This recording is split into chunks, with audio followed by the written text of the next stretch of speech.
Umuntu usebenza njengesiqela akalali, sebenza imini yonke nobusuku bakhona. Mawufika endlini khathele, ufuna amanzi okugeza, udle ulale, mawuqeda ubuyela khona esihogweni futhi basuke bakuholela amagenadi. Lapho wenza ngakho konke okusemandleni ukuthi yonke into ihambe kahle. Mina ngazi ukuthi umuntu kuza kuzobonakala ukuthi uyayikhandla kumele enze njani. Dodwa wodwa lo angazi ukuthi kufanele kwenziwe njani.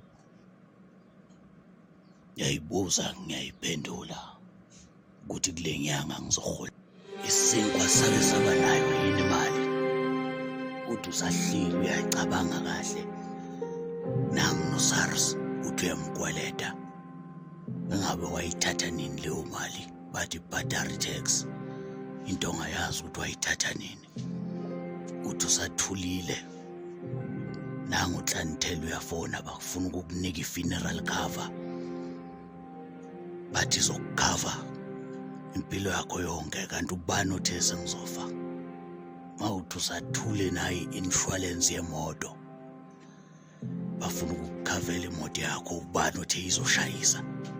Mawusathule namba bama-contract amafoni bathi bazokunika ifoni entsha, ubani othe le yami isebenza kabi noma ngisayifuni? Umuntu usenkingeni la South Africa, inkinga zodwa. Mawuthi uyahamba naku lokho kotsotsi, kufuna le madlanyana oyiphethe nale foni oyiphethe, mawuphethe ubhobhobho bakushaya ngawo. Mina ngazi eMzansi ukuthi yini le efunakalayo. Mawusahleli uthi ubukela ibhola, Kaizer Chiefs iyadliwa, umasipala uthatha ugesi, uthathe namanzi. Mawusahleli kanjalo ukufona uma umntwana, ufuna imali yomntwana. Ya South Africa kunjalo.